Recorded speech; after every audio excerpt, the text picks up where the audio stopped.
Bom, então esse vídeo aqui vai falar exclusivamente sobre métodos de otimização. Vai usar resolver os nossos modelos de Deep Learning, é, inclusive os feed-forward, que a gente já comentou antes, as redes do tipo MLP, e tentar dar uma visão geral assim, dos algoritmos mais recorrentes na área de otimização para Deep Learning. Então, a gente vai falar de que estão sendo mais utilizados no geral. Apesar que eu vou comentar aqui alguns outros que mesmo não sendo utilizados de maneira mais massiva, ainda são importantes e relevantes aqui no contexto de otimização para Machine Learning e Deep Learning. É, então, o nosso objetivo vai ser um caso particular de problemas de otimização. Não vai ficar falando aqui sobre otimização de modo geral, né? A gente vai buscar só falar de um modelo de otimização que é sempre encontrar aqui o nosso conjunto de parâmetros de uma rede neural, os pesos e baias, tá? De maneira mais geral, assim, tudo que a gente já viu, né? Para tentar minimizar uma função custo que é a função desses pesos. Então, o que a gente quer é minimizar, né, uma função custo, ou encontrar os parâmetros θ que minimizam essa função custo. Está tentando minimizar, que pode ser, por exemplo, erro de classificação, pode ser um erro de regressão. Aí cada caso que a gente vai estudar aqui tem uma característica diferente, mas de maneira geral todas se remetem a esse problema geral. Em termos de overview da aula, o que a gente vai ver? A gente vai falar alguns tópicos aqui. O primeiro deles, a gente vai falar qual que é a diferença que a gente encontra em um problema de otimização clássico da área de otimização, em detrimento ao treinamento de um algoritmo. Quais são as diferenças que a gente tem nos dois casos? Por que treinar um algoritmo não é puramente um problema de otimização? Depois a gente vai falar algumas limitações, dificuldades que a gente tem para todos os modelos de Deep Learning, principalmente redes neurais aí. As dificuldades que a gente tem de otimização, quais são os problemas que são recorrentes, típicos, que sempre aparecem e que dificultam a elaboração e a robustez dos algoritmos que a gente vai utilizar.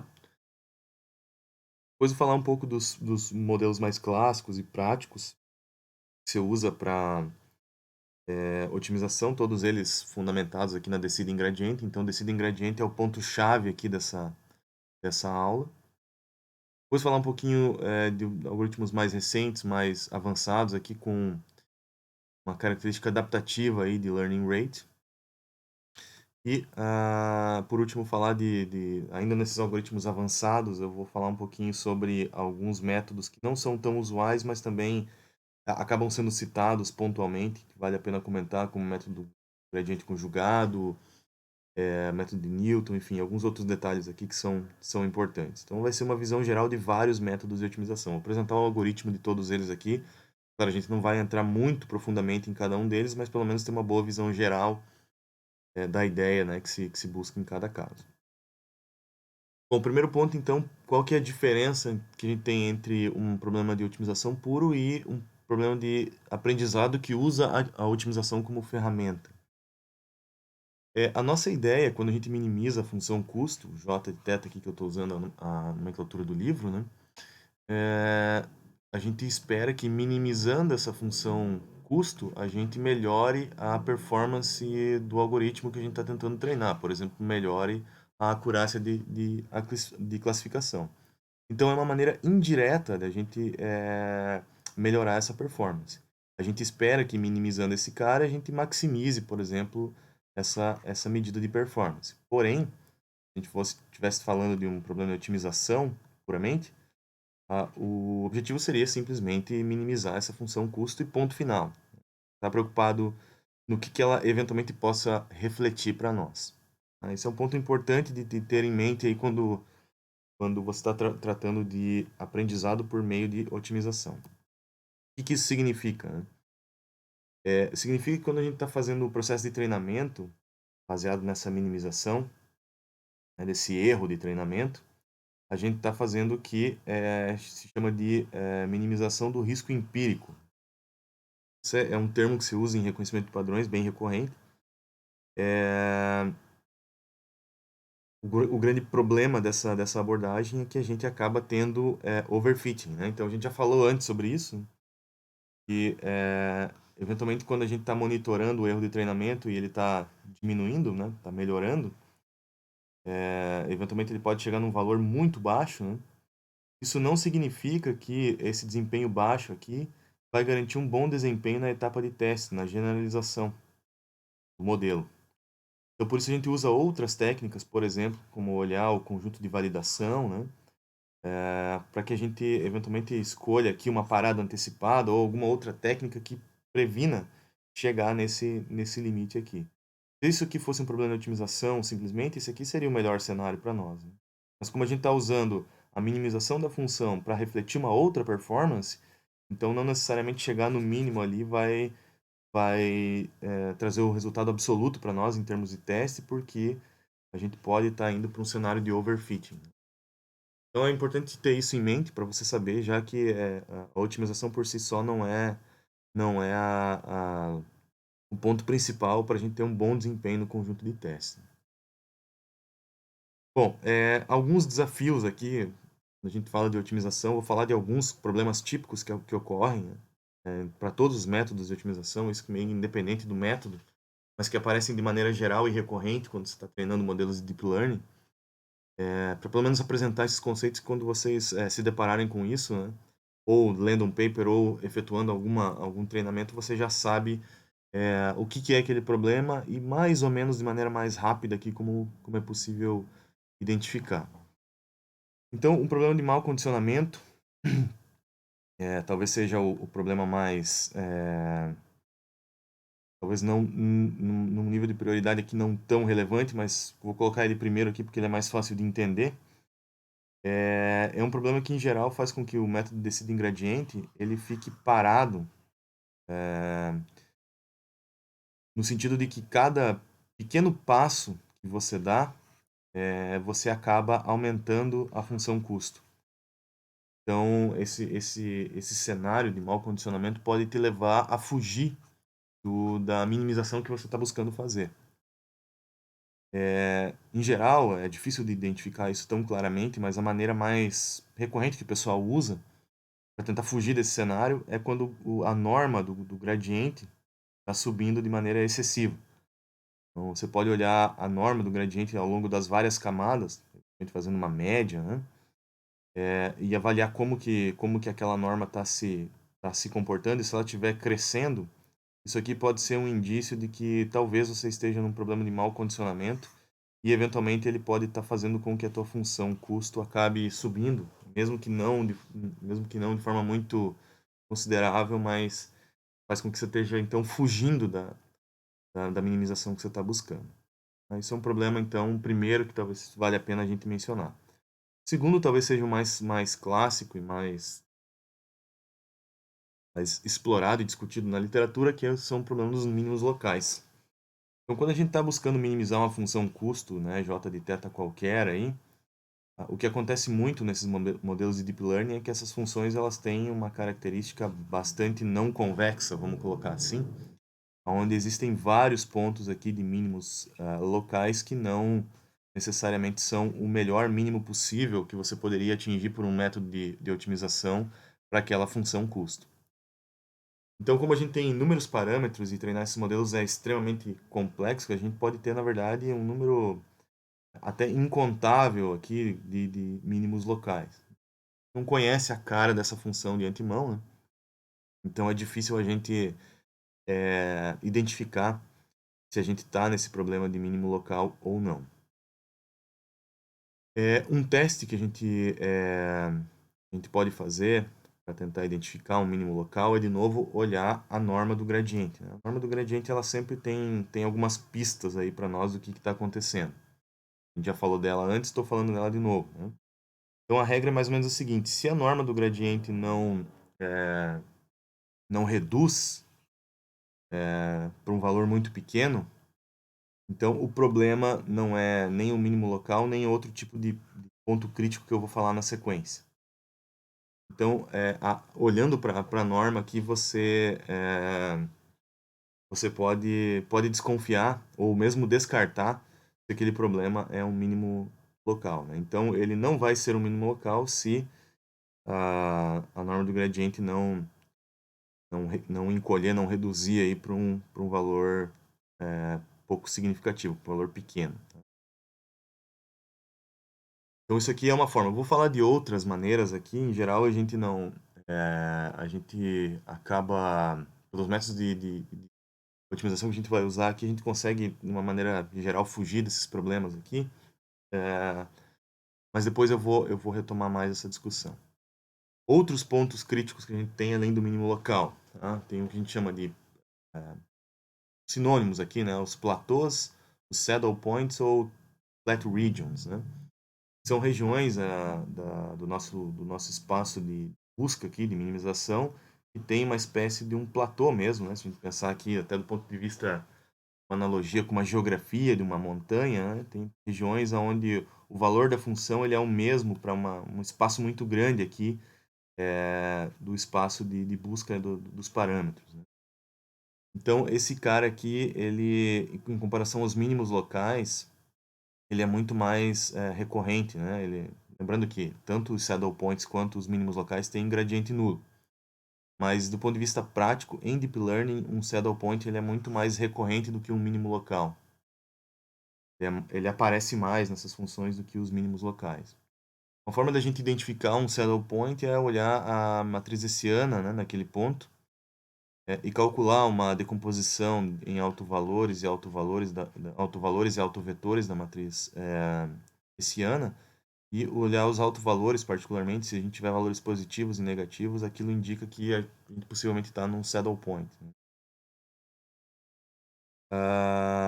Então, pontos críticos, né? Como a gente faz para saber se é um saddle point ou um ponto de mínimo local, né? Então, o saddle point, em geral, ele tem um custo mais alto, um valor de J de θ ali mais alto do que os demais pontos críticos, principalmente os mínimos locais, né? Então, possivelmente, se ele tem um valor relativamente inferior, é mais provável que ele seja um saddle point. Então, seria uma outra maneira mais prática de identificar. Essa aqui é a maneira mais matemática, essa é a maneira mais clássica, né? E os pontos críticos com valor alto de função custo, né, mais alto ainda em comparação a esse caso anterior que eu falei aqui, eles são mais prováveis, mais possivelmente são pontos de máximo local. Em geral, os métodos de descida em gradiente que a gente vai falar aqui, eles conseguem escapar aqui de uma forma ou de outra, né, principalmente os adaptativos aqui, com função learning rate adaptativa, eles conseguem escapar desses pontos aqui de saddle points, então na prática acaba que esse problema aqui é um pouquinho mais difícil da gente ficar travado nesse cenário aqui. Outro problema bastante recorrente são o que a gente chama de cliffs consequentemente os exploding gradients, né, nesses cliffs. Então é como se a gente tivesse uma espécie de uma função custo qualquer aqui que está desenhada em azul, tá? E ela tem uma espécie de um penhasco aqui, né, uma região onde ela salta abruptamente de um valor mais alto para um valor mais baixo. Se a gente fosse olhar o gradiente que é calculado ao longo desse percurso aqui, possivelmente próximo a essa região, né? Uma região abrupta sempre tem uma derivada alta e isso faz com que o gradiente se eleve significativamente. Né? O que acontece nesses casos é que a gente, por vezes, acaba usando uma heurística chamada de gradient clipping, né? Onde a gente dá uma espécie de uma saturação do gradiente aqui para que ele não pule uma região muito distante daquela busca e eventualmente caia numa região que não é interessante para nós do ponto de vista de minimização. Então, às vezes a gente dá como se estivesse ceifando aqui o gradiente, né? Para evitar com que ele dê esses saltos e siga numa região aqui mais de busca que é mais razoável do ponto de vista aqui de seguir essa direção de exploração dessa região. Mesmo que eventualmente isso leve a um saddle point, é melhor do que dar um salto para uma outra região que às vezes tem um valor mais alto da função custo ou escape da busca que a gente está querendo fazer para aquele problema em questão.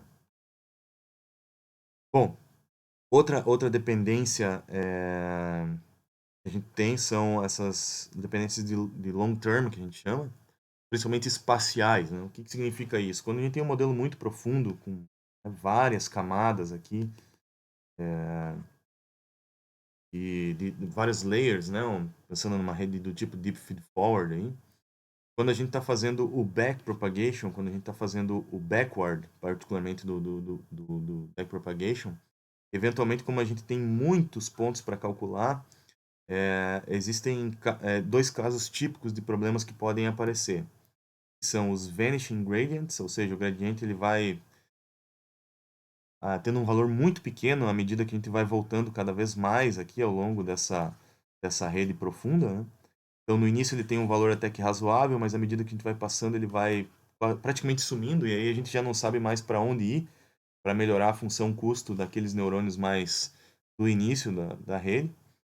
E a gente também tem, em alguns casos, o exploding gradients. O valor, na verdade, é o oposto. Ele é tão alto que ele acaba elevando demais aqui os valores de atualização dos pesos e também causando uma certa instabilidade durante o treinamento, né?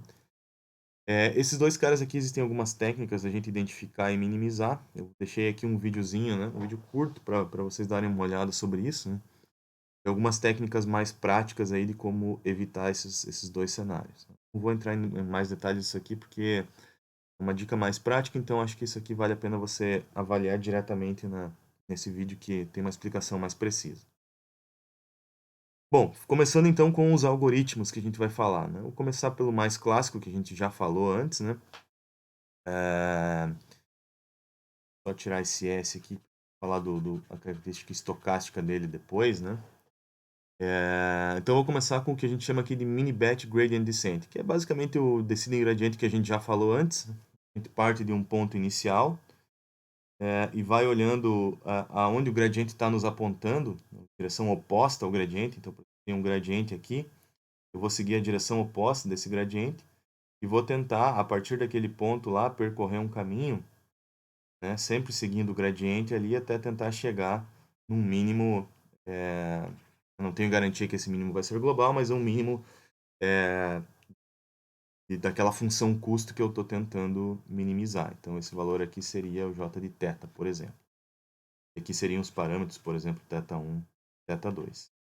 Então, qual que é a ideia do algoritmo? Eu vou ter pode ser uma única learning rate, ou eu posso ter uma sequência de learning rates aqui. Também pode ser um vetor, tá? Colocando um algoritmo genérico, muito embora a gente sempre trabalhe com um valor fixo, um epsilon fixo para esse learning rate. Vou ter uma inicialização dos parâmetros, depois eu vou falar um pouquinho mais sobre como que a gente inicializa esses parâmetros aqui. Em geral, a gente tem alguns critérios aqui que levam a uma solução melhor, para o caso particular de redes neurais, né? Começo a iteração 1 aqui, e aí defino, por exemplo, um critério de parada, que pode ser se o valor de j de θ não variar de uma iteração para outra, de um determinado valor, eu posso parar, por exemplo, a minha iteração. Ou número máximo de iterações também, né? Então aqui existem vários critérios, tá? Pelo fato de eu estar falando aqui no mini batch, então a gente está selecionando um mini batch. O que é esse mini batch? É um subconjunto de M exemplos aqui do meu dataset total. Então eu não estou pegando todos os exemplos, estou pegando só um subconjunto aqui desses exemplos. E claro, os labels correspondentes, se eu tiver num caso supervisionado aqui, né? O primeiro passo é calcular o vetor gradiente aqui. Então calculo ele em relação à função custo. Então, preciso conhecer esse cara aqui ou estimar numericamente. Em geral, é importante você ter um modelo analítico para isso, né? A gente já falou lá no backpropagation, né, como que a gente pode calcular o gradiente nas várias camadas de uma rede do tipo Deep Feed Forward, né? Mas uma vez que eu tenho esse cara aqui, então eu posso aplicar a descida em gradiente, a fórmula da descida em gradiente, que é atualizar os parâmetros na direção oposta, por isso é o menos aqui, né? Do gradiente calculado em função de uma learning rate aqui, que eu posso ter várias ou uma só. Em geral, a gente tem uma só, né? E aí, itero aqui e passo para a próxima etapa. Então, esse algoritmo é o que a gente já viu. A única diferença é que agora eu estou falando nessa história do mini batch, ao invés de eu colocar todos os exemplos, eu estou colocando alguns só, né? E isso traz alguns benefícios, né? Então, por exemplo, a gente tem 3 cenários aqui típicos quando a gente está falando do mini batch ou, né, de uma maneira mais geral, do gradient descent. Então a gente tem o cenário que eu falei inicialmente naquela primeira aula de numerical computation lá, que seria o gradiente em batch, né? O que seria o gradiente em bet? Eu uso todos os exemplos ao longo de todas as iterações. Então, aqui é onde eu selecionei um subconjunto de m, na verdade, meu m é igual ao número total, no caso do bet gradient descent. Ele tem uma cara aqui mais bem comportada, assim, né? Eu vou minimizando aqui a função custo à medida que as iterações vão passando, né? Ele não, ele em geral tem uma transição mais suave do ponto de partida até o mínimo, né? Mas ele tem a desvantagem que se eu tiver um dataset muito longo, ele vai levar muito tempo para rodar essa otimização. Pense que eu tenha, por exemplo, 10 milhões de imagens, né? Ou 10 milhões de exemplos de treinamento que eu quero passar por esse processo. Então, a cada interação eu tenho que rodar essas 10 milhões, o que tem um custo absolutamente grande aí pro cenário de um dataset mais largo, né? O outro extremo seria o que a gente chama de Stochastic Gradient Descent, que é o caso onde o cenário mais extremo, né? E agora esse M, então, não é o número total de exemplos, mas ele é exatamente um. Pego um exemplo por vez para fazer esse processo iterativo, né? Ele vai, claro, ter uma convergência mais rápida, né? Eventualmente, convergência não, ele vai ter uma passagem mais rápida, perdão, para avaliação e fazer o forward e backward, por exemplo, lá no backpropagation, né? Só que eventualmente ele tem uma característica muito mais oscilatória, né? Então ele dá muito mais voltas e dependendo da característica do dataset, ele pode até ser mais lento para convergência em função dessa oscilação, né? Existe um compromisso aqui, né? Um balanço entre esses dois extremos, né? Que é o mini-batch gradient descent, que eu acabei de mostrar para vocês, que é onde a gente seleciona uma parcela só do dataset e a gente tenta misturar vantagens desse cara aqui com esse cara aqui, né? Ou seja, eu vou tentar pegar mais exemplos para evitar essa oscilação, mas ao mesmo tempo tentar não perder muito tempo numa rodada ali, né? Não ficar tão demorado quanto é a descida em batch, né? Então, se eu comparar o batch com o mini batch, né? Então, no batch eu tenho uma minimização bem suave, o mini batch ele é um pouco mais ruidoso, mas não é tão ruidoso quanto é o stochastic gradient descent. Ele tem uma certa oscilação, porque a gente está pegando só uma parcela do dataset a cada iteração, mas a gente, né, em termos médios aqui, está se assimilando bastante ao que a gente observa com o batch, né? Em geral, a gente, né, recomenda o seguinte, né, usar o batch gradient descent, ou mini batch gradient descent, quando a gente tem, né, datasets pequenos, né? Então, por exemplo, se eu tô perdão, eu falei uma coisa e está escrito outra aqui, mas o que está escrito está correto. Então, só me corrigindo, né? Se eu tenho um dataset pequeno, ou seja, com poucos exemplos de treinamento, menos que 2.000, aqui é uma referência, né, no número absoluto, então a gente pode usar o batch gradient descent. Então, não tem problema, pode usar todos os exemplos aqui, e a gente não vai cair muito nesse cenário aqui, porque não são exemplos, não é uma quantidade muito grande de exemplos. Caso contrário, né, ou um pouco acima desse valor aqui, a gente sempre passa pro mini batch. E esse mini batch, em geral, a gente trabalha com tamanhos na ordem de 60, 128, 256, 512 aqui, são números múltiplos de 2 a n, isso tem uma fundamentação aí, dependendo da implementação. Mas para nós aqui é mais uma referência por enquanto, né? Então, para datasets maiores, usa o mini batch mais ou menos com esses tamanhos típicos aí. Bom, existem outras maneiras da gente trabalhar com relação ao gradiente, tá? Envolvem uma certa adaptabilidade aí dos métodos de decidir em gradiente. Então, antes de eu falar desses outros métodos, é interessante eu falar só sobre uma técnica aqui de calcular a média, que é a chamada exponentially weighted average. Então, uma média aqui que existe uma ponderação exponencial aqui para ela. Como que funciona essa regra? Ela tem uma expressão, né? Então, por exemplo, vamos supor que eu queira atualizar um determinado valor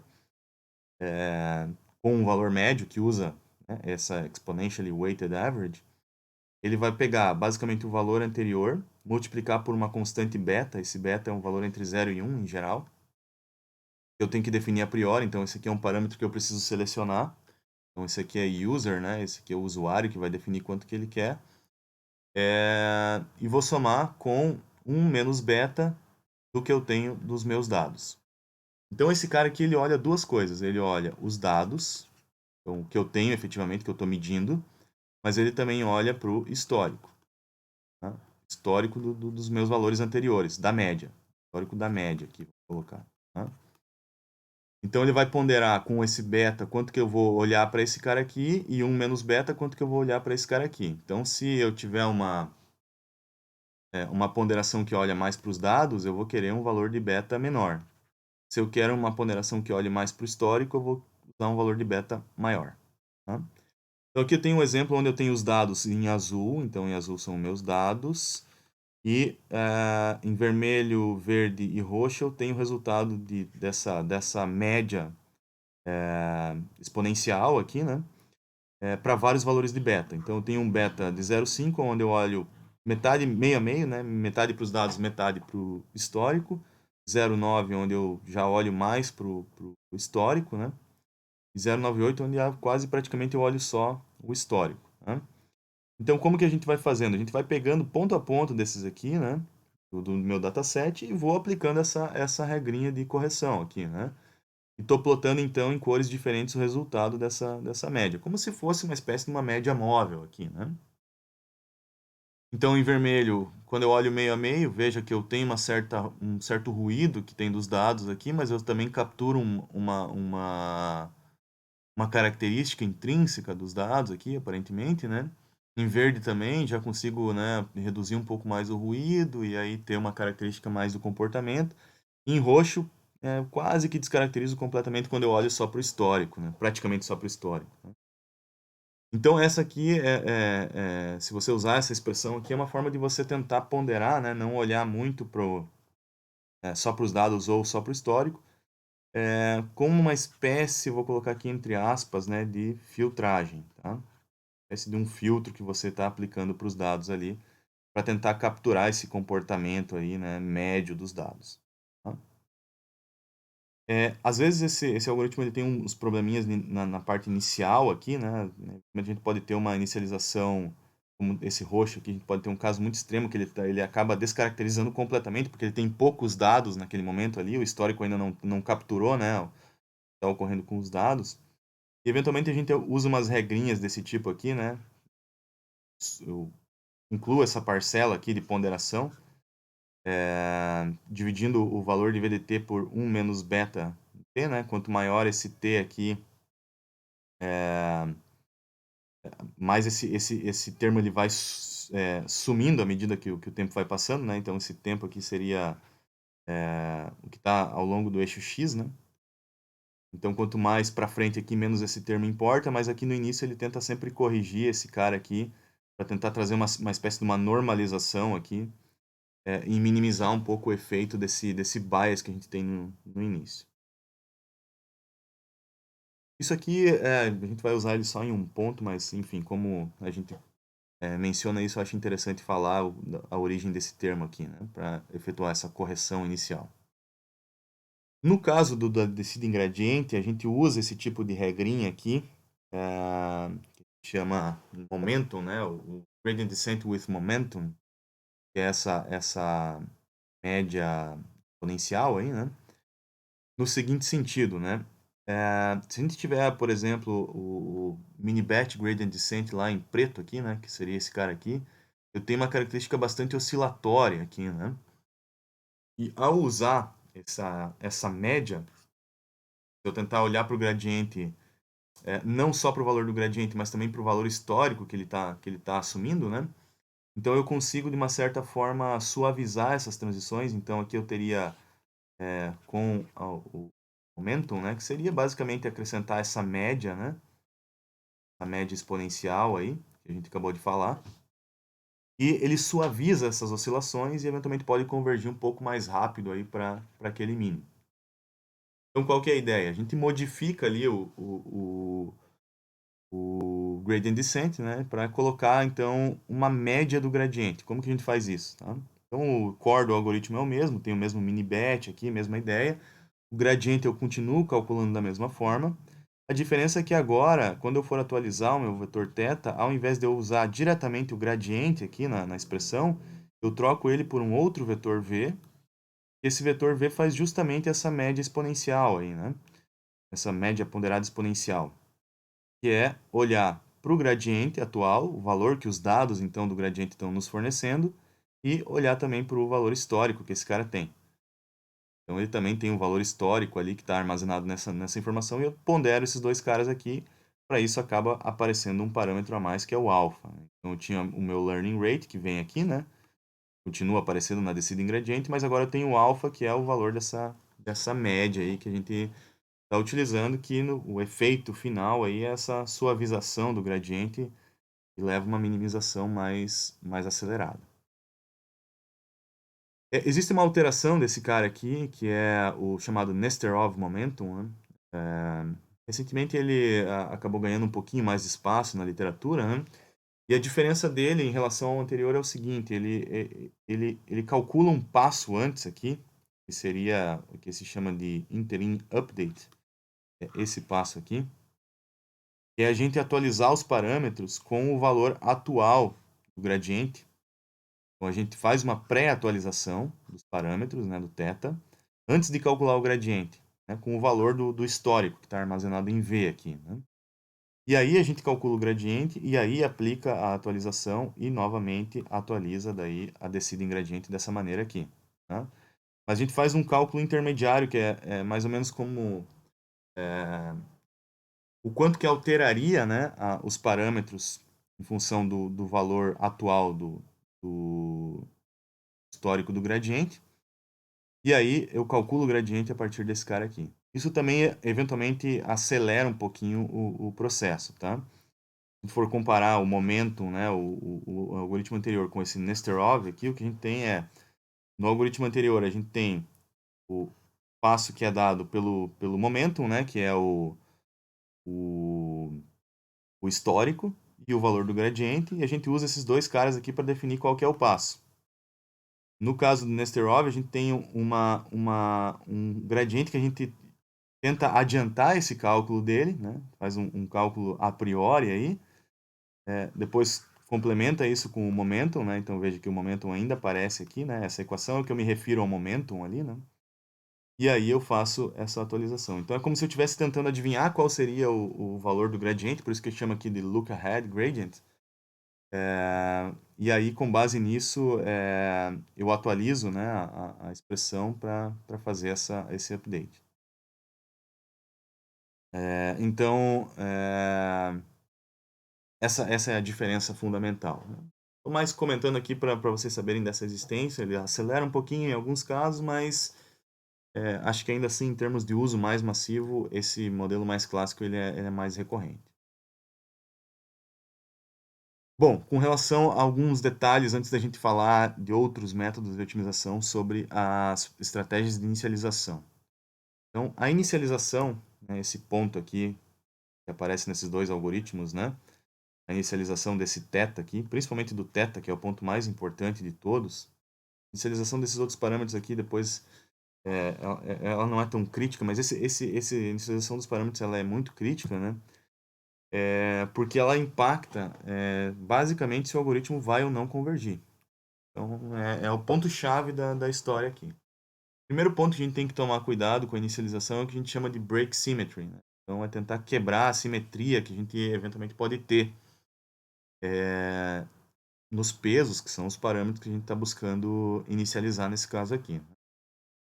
Então, se a gente tem, só para a gente entender o que significa essa simetria, né? Se a gente tem duas unidades escondidas, usando a mesma função de ativação, né? Que são conectadas às mesmas entradas. Então, por exemplo, a gente tem lá duas camadas escondidas aqui que recebem as conexões das mesmas entradas, por exemplo, né? E tem as mesmas funções de ativação, tem a mesma característica, né?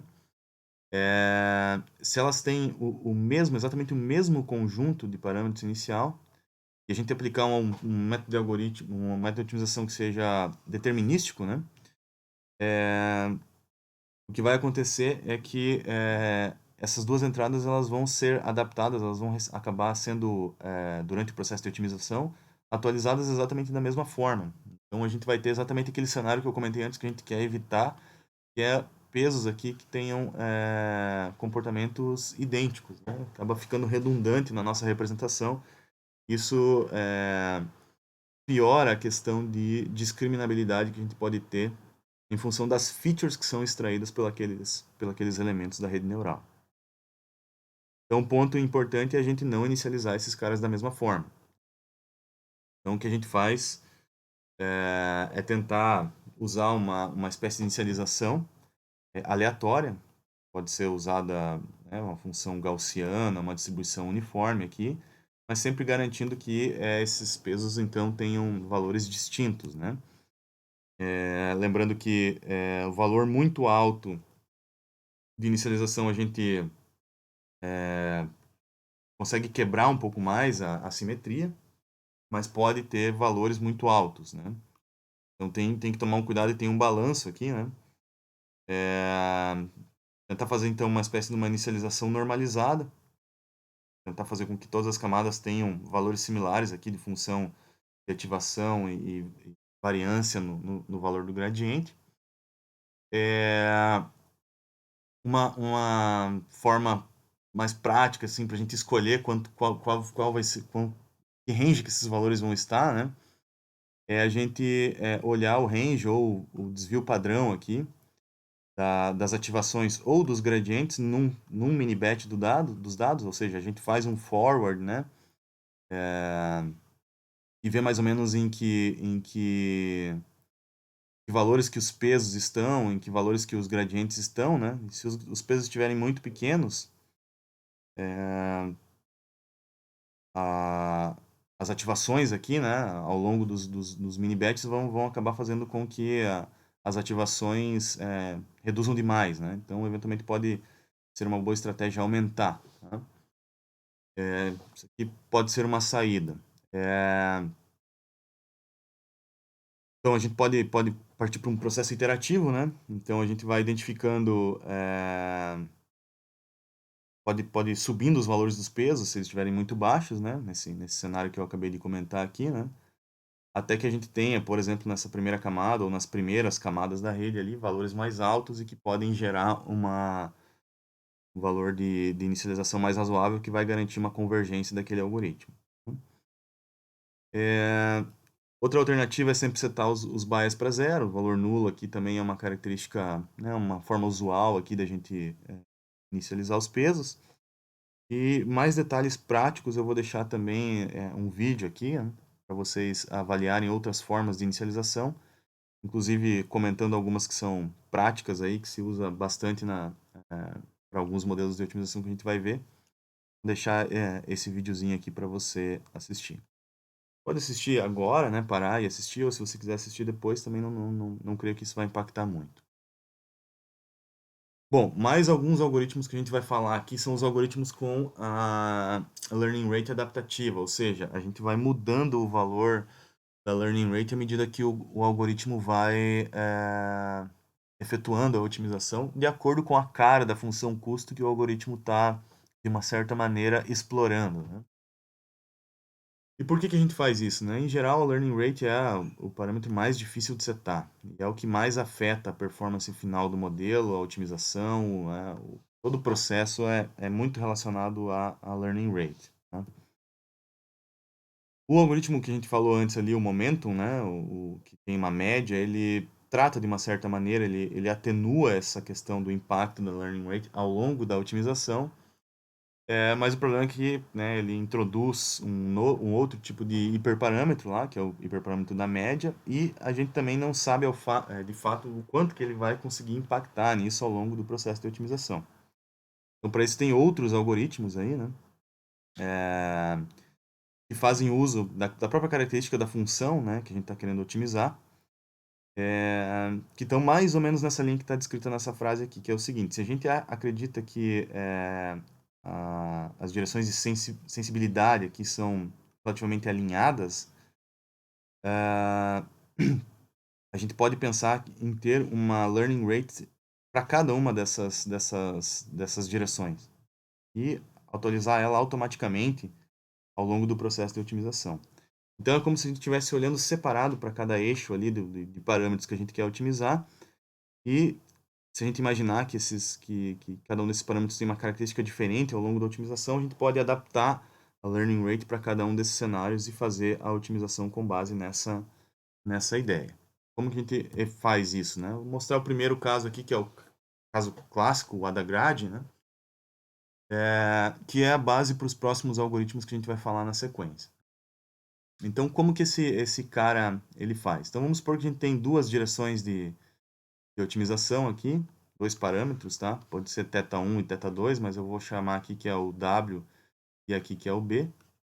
Se fosse dois parâmetros só, a prática está longe disso, são várias dimensões aqui, mas só para explicar a ideia, né? Tanto o W quanto o B, então são os dois parâmetros que eu quero otimizar. Tem o mínimo aqui, né? E tenho dois algoritmos aqui, estou mostrando em azul e em verde, que eu vou explicar na sequência qual que é a característica de cada um deles. Algumas observações importantes aqui, né? Primeiro, as derivadas na direção de B, elas são maiores do que na direção de W. Então, eu tenho valores aqui, né, de gradientes que são muito maiores nessa direção do que nessa direção aqui. Por isso eu estou tentando desenhar a função com essa, né, como se ela tivesse achatada aqui para tentar representar essa diferença, tá? Então, os meus gradientes nessa direção aqui são maiores do que os gradientes nessa direção aqui. Se a gente fosse rodar, por exemplo, um mini batch gradient descent, a gente poderia obter o que está em azul aqui, né? Tem uma característica oscilatória, mas está chegando no mínimo. Tá? O problema é que, pelo fato dos gradientes serem muito maiores na direção de B, ele causa essa característica oscilatória aqui, fazendo com que eu demore mais para chegar no meu mínimo aqui.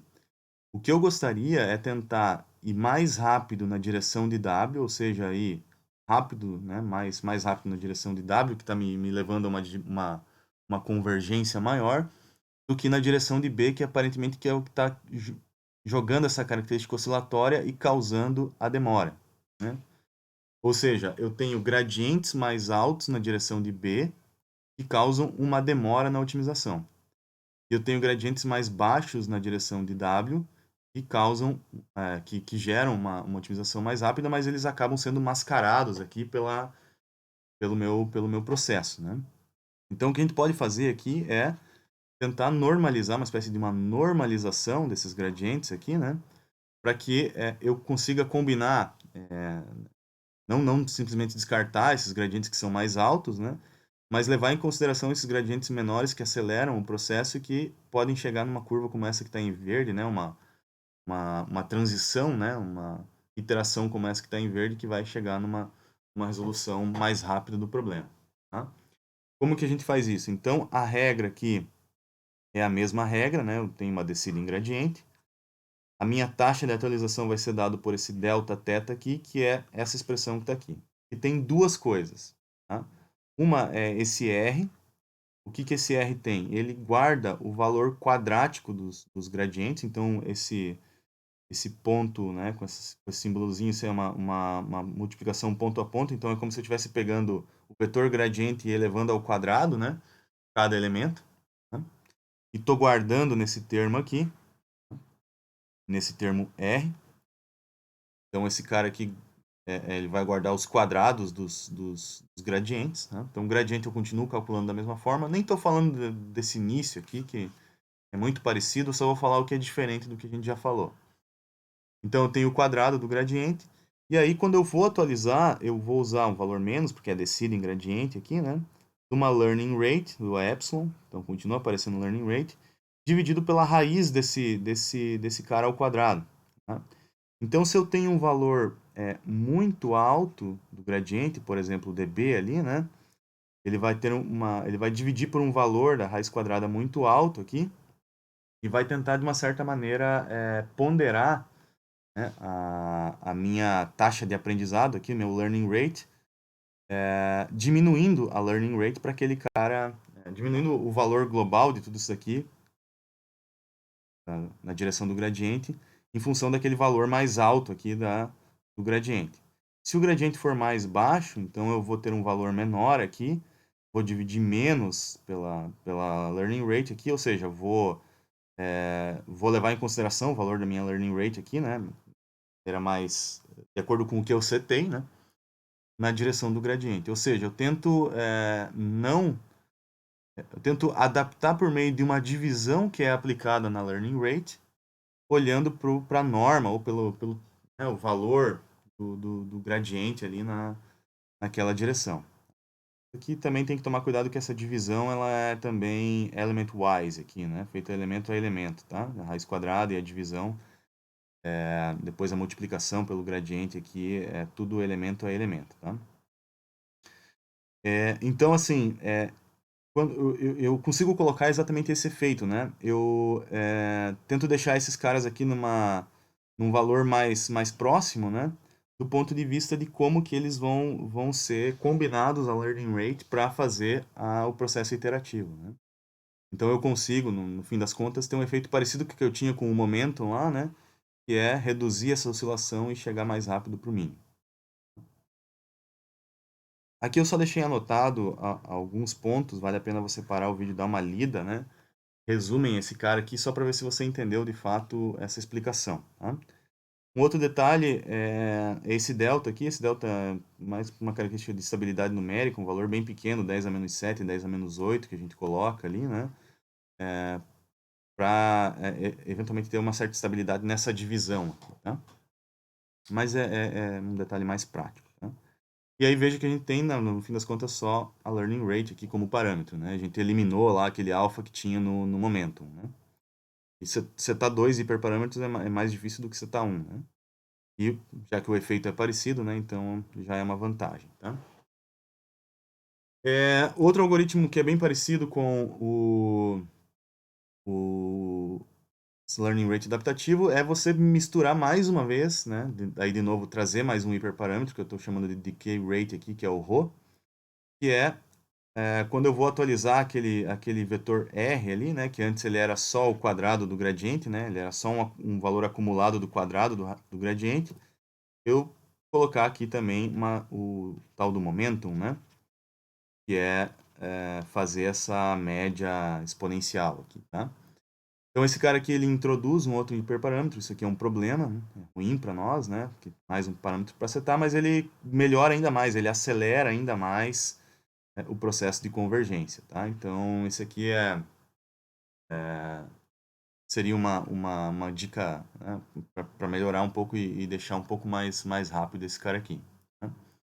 Esse é o chamado RMS prop, né? Ele tem o nome de RMS porque ele faz RMS vem de root mean square, né? Então, é root mean square. Apesar de a gente não fazer a média explicitamente aqui, a gente faz o root e o square, né? O square tá aqui, é o quadrado do gradiente.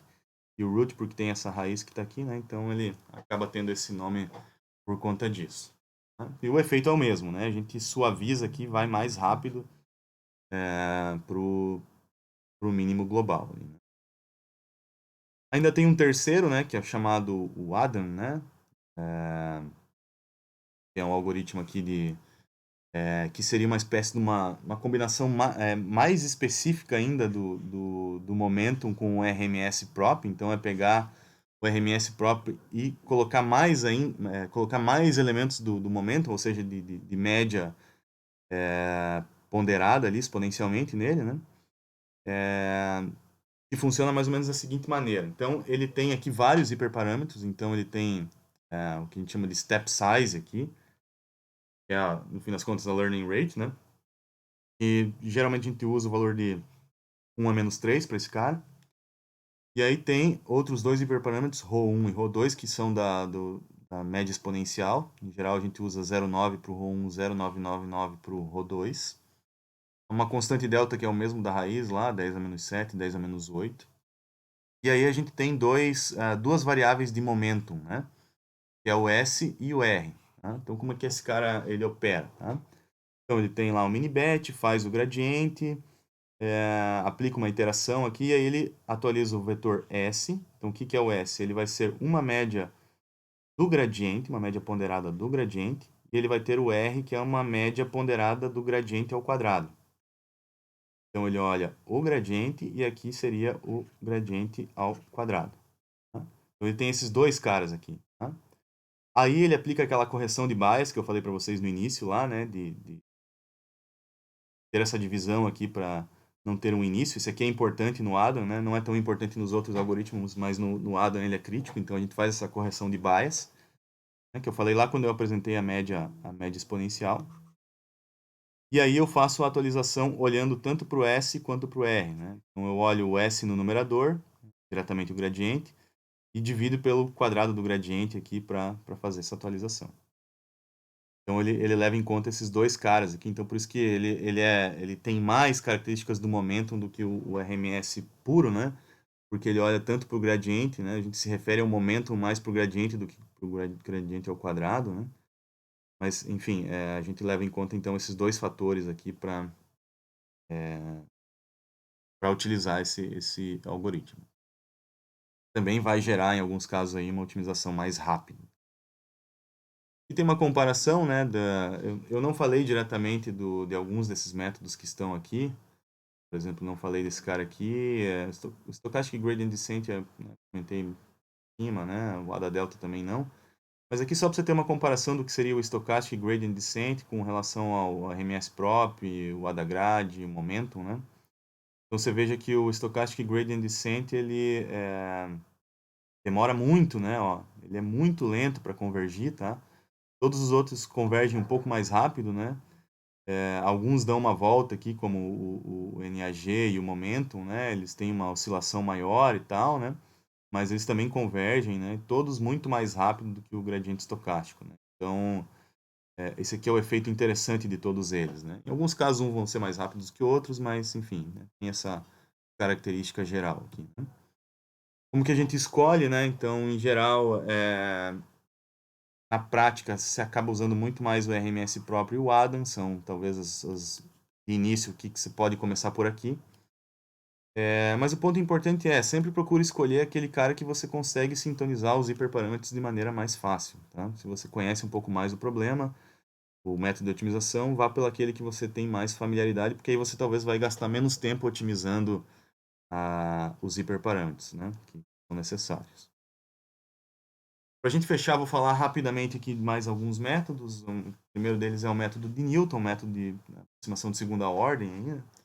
A gente já falou sobre ele antes, né? O método de Newton ele dá o passo na direção de minimizar a aproximação quadrática que você faz, né, naquela região. Então você faz uma aproximação quadrática a partir da série de Taylor, né? Por isso que aparece aqui essa inversa da matriz hessiana na hora de fazer a atualização, né, da descida da direção do método de Newton, né? E você daí encontra o mínimo daquele ponto, né? Da aproximação quadrática, e aquele vai ser teu próximo passo. Faz novamente uma aproximação quadrática naquele ponto, dá o passo e assim vai iterativamente, né? Então, essa aproximação quadrática e o mínimo está encapsulado aqui nesse passo aqui, que é usando o negativo da inversa da matriz hessiana. Tá? Isso aqui tem origem lá da série de Taylor, né? Da aproximação de segunda ordem por Taylor, né? Que é o que a gente usa, né? E se você quiser checar mais sobre isso, aí tem que dar uma olhada aqui na dedução, né? A própria página do Wikipedia do método de Newton tem essa dedução lá, mas, enfim, isso não cabe aqui, só estou falando um pouco mais sobre esse método. Ele não é muito usual aqui em modelos de Deep Learning, tá? Acaba que não é um método muito prático aqui. Em geral, esses métodos de aproximação de segunda ordem não são tão usuais para modelos de Deep Learning. Tá? Convergência mais lenta. Outros métodos que vale a pena a gente comentar aqui, tem um método chamado Steepest Descent, né? É um método baseado em line search, né? O que é um line search? É você tentar avaliar vários pontos aqui, variando esse valor de epsilon, que será um valor entre 0 e 1 aqui, né? Na direção do gradiente, né? Então você está num ponto qualquer aqui, o gradiente te dá uma direção. Qual que é o tamanho do passo que você vai dar? Então você pode avaliar vários pontos aqui, né? Nessa direção da linha, né? Por isso que se chama line search. É como se você estivesse cortando a função custo nesse ponto aqui, e você daria um passo aqui, então, nessa direção, ou escolher um epsilon aqui, que te dá uma direção talvez seja mais apropriada aqui, né, para você dar o próximo passo. Em geral, se você estiver falando do steepest descent, né, você vai encontrar o epsilon que minimiza a função custo nessa linha, né? Então, qual que é a menor valor da menor custo aqui da função nessa intersecção entre a linha e a função custo, né? Se a gente fosse olhar, seria esse ponto aqui, né? E aí eu dou o passo então nessa direção. Recalculo o gradiente aqui, né? E aí dou o passo de novo fazendo um corte nesse outro line search que está aqui, né? Procuro o mínimo, tá? Cai nesse ponto aqui, de novo calculo o gradiente, vou na direção oposta e assim sucessivamente, né? Esse é o chamado steepest descent. Deixei esse videozinho aqui, se você quiser parar e ver. Esse vídeo ele explica mais ou menos como que é essa intersecção, mostra graficamente, né? Por que que esse aqui seria o ponto de mínimo, né? Então, o steepest descent é o exemplo clássico aí de método Decidim Gradiente que usa a busca em linha, né? O tal do line search. Quando ele é aplicado numa função quadrática, como essa que eu mostrei aqui, né? Ele tem essa característica de zigue-zague, então ele tem essas oscilações aqui, né? E, além disso, ele é sempre, né, quadrado aqui, sempre ortogonal, né? Uma direção em relação à outra, porque a gente está justamente indo na direção do gradiente dessa função, né? Então ele tem esse zigue-zague e às vezes ele é meio lento no processo de convergência, tá? Toda vez que tem esse zigue-zague, a gente acaba caindo nesse efeito, né? E uma alternativa que a gente usa para minimizar esse efeito é o tal do gradiente conjugado, né? O gradiente conjugado ele não usa só o gradiente para a próxima iteração, ele define uma direção que talvez não necessariamente leve em conta só o gradiente, mas sim ele tem uma característica especial entre uma interação e outra e isso acelera, né? Leva mais rápido a solução. Então, rapidamente aqui, qual que é a fundamentação do gradiente conjugado? Então, ele vai levar em conta o gradiente da função custo, né, para uma iteração t qualquer, né? Então, a direção de busca que é dado por esse vetor dt aqui, ele vai levar em conta, então, o gradiente, mas ele também vai levar em conta o valor que ele tinha na interação anterior ali, né, para esse cara aqui, ponderado por um parâmetro beta aqui, que é automaticamente calculado. Algumas formas de calcular esse beta aqui. Um detalhe é que o dt e o dt-1, essas direções aqui, a etapa atual e a etapa anterior, que para nós antes era dada pelo gradiente e elas eram ortogonais, né? Agora a gente vai impor que eles sejam conjugados, ou seja, existe uma imposição matemática que o dt transposto vezes a matriz hessiana vezes o dt-1 tem que resultar num valor nulo, né? Então, se esses caras aqui forem conjugados, né, então não necessariamente ortogonais, né, dt e o dt-1 significa que eventualmente eu posso ir mais rápido para a solução. Não estou provando isso aqui porque é um detalhe mais teórico, né? Estou só repassando geral. Mas o ponto importante é que se eles tiverem essa característica de serem conjugados, então a gente vai chegar mais rápido na solução. Então a maneira mais fácil de impor que eles sejam conjugados é calcular os autovalores da matriz H aqui, né? E aí usar aquela relação ali para a gente escolher o beta, né? Mas na prática a gente acaba usando duas outras abordagens, que é o do Fletcher-Reeves, né? Calcular o beta com essa expressão que está aqui, ou o Pollack-Ribier, que é essa expressão que está aqui, e usando esse beta aqui ou esse beta aqui, a gente garante que eles vão ser conjugados, né? E aí a gente pode usar essa regrinha de atualização que eu estou mostrando aqui. Então, como que ficaria o algoritmo? O algoritmo, então, de novo, o core é o mesmo, né? Eu, então, só calculo o gradiente, calculo esse beta, por exemplo, se for usar o Pollack-Ribier aqui, né? Aí uso aquela regrinha ali, defino a direção de busca, né? Direção, então, que no caso, mudando um pouco a notação aqui, o rho de θ e rho de θ-1 vão ser conjugados, porque eu calculei o θ para o beta para isso, né? Calculo aqui um line search, então ele ainda tem um line search, né? Para o learning rate do algoritmo, né? Encontro o line search para esse cara aqui, ver qual que é o menor valor, né? E aí efetuo o passo, tá? Aqui em verde eu tenho o que seria o steepest descent em comparação com o gradiente conjugado, né? No início ambos são exatamente iguais, o passo é o mesmo, a linha de minimização é a mesma, né? Vai chegar nesse mesmo ponto aqui. Mas no segundo passo eu tenho um gradiente que aponta nessa direção e aí o meu steepest descent vem para cá. E a direção aqui, então, que o conjugate gradient vai dar é diferente, né? Que é esse rho de θ aqui, porque ele leva em consideração, então, essa expressão, né? Essa expressão não é só olhar o gradiente é só uma parte das parcelas aqui, né? A outra ele leva em conta, então, o próprio valor anterior que ele tinha, né? Que coincidentemente aqui era o gradiente, né? Então faz uma composição desses dois caras por meio do beta ali, né? E aí dá a próxima direção, que nesse caso também efetua um line search nessa direção, né? Então veja que o line search do conjugate gradient está aqui, e o line search do steepest descent está aqui, né? Então o steepest descent vai gerar esse mínimo aqui, o line search do conjugate gradient leva esse mínimo aqui, que é coincidentemente o mínimo global da função, então está resolvido em duas etapas. Então ele também acelera aí, né, o processo de resolução. Esse cara aqui ele é usual em alguns métodos e a gente vai falar sobre ele adiante. Então, de novo, não estou entrando na parte teórica do porquê que os gradientes conjugados então são mais rápidos, enfim, isso aqui é uma prova matemática que foge um pouco do nosso escopo, tá? Estou só dando uma ideia e uma comparação aqui com o steepest descent. Claro, explicando um pouco do line search que é interessante você conhecer, né? Bom, finalmente a parte prática de otimização, eu deixo esse vídeo aqui para você dar uma olhada. Então, esse vídeo aqui vai explicar lá alguns detalhes de inicialização e de métodos de otimização lá no Keras, como que você seta, relativamente simples, tá? E também um detalhezinho sobre batch normalization, que acho que é importante vocês verem isso aqui antes da próxima aula, porque a gente já vai usar isso nas nossas próximas aulas, então também é importante você dar uma olhada nesse vídeo aqui. Por fim, em termos de referência, é o capítulo 8 do livro, usei bastante também o curso 2 lá, semana 2 do curso do Andrew Ng lá de Deep Learning, né, do Coursera. Alguns dos vídeos também que eu deixei aqui são de lá, então também ele complementa bem.